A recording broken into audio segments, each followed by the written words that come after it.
Hey guys, this will be a little different than my ATSV content, but it might help some people.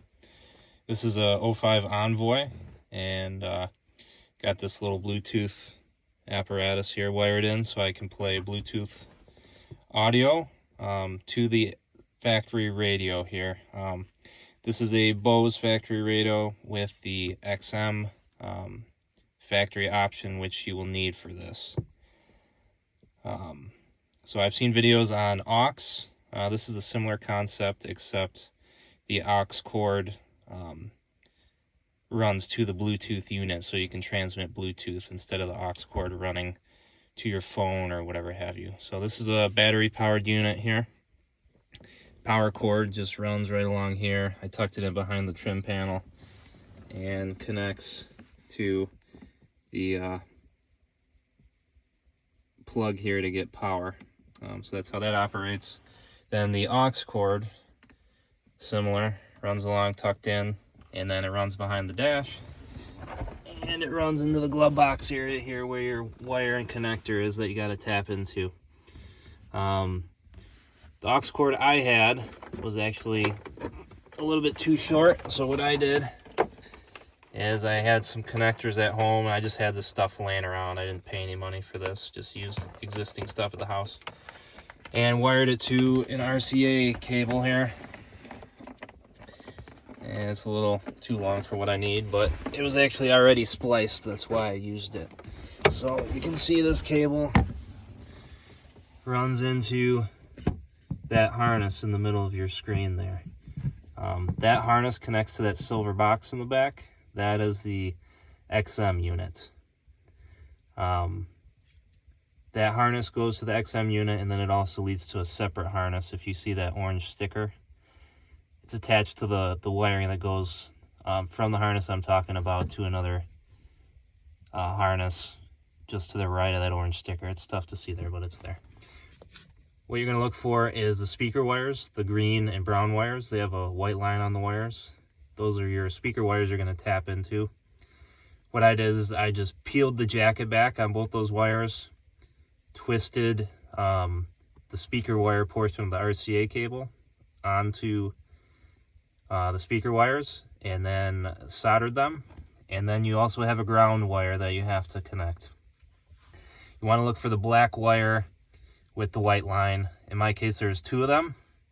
One was in line on the harness with a solid orange wire and a solid yellow wire. No lines on those wires. So those seem to be power and accessory power. And then obviously that black wire would have been the ground. The other black wire with the white line was in line with the signal or the speaker wire on the harness. So I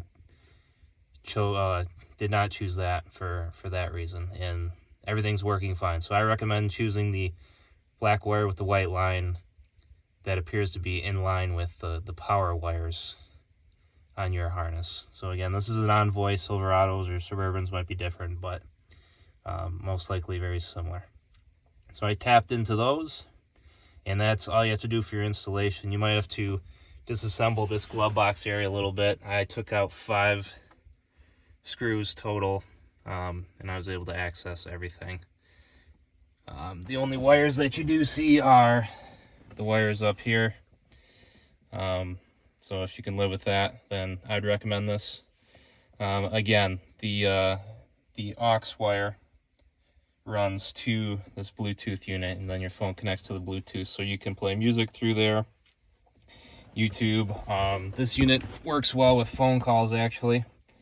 So I can accept phone calls on this. I can skip tracks on it. I can increase, decrease the volume on it. All of that good stuff. So I will play a song here so you guys can hear.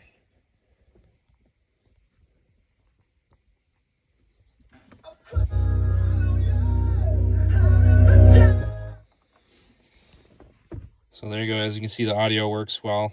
If you're curious, if you do have the XM unit, you don't want to pull your dash apart to find out, just continue to hit the band button here, and it will cycle through all your FM, AM channels And if you come up with the XM preview here, you know you're good to go.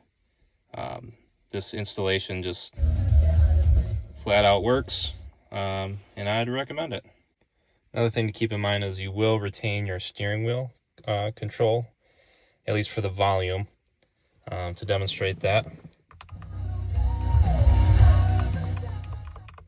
there you go. Your seek button won't be useful for changing songs on Bluetooth. It's only going to change the band on the XM, which if you're not a subscriber, that's not going to do anything for you. So only the volume will work, but that's still a handy little button for you. Again, with this unit, I can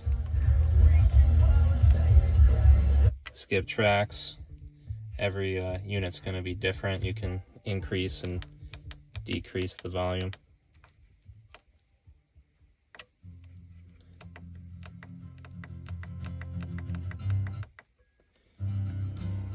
So that is that.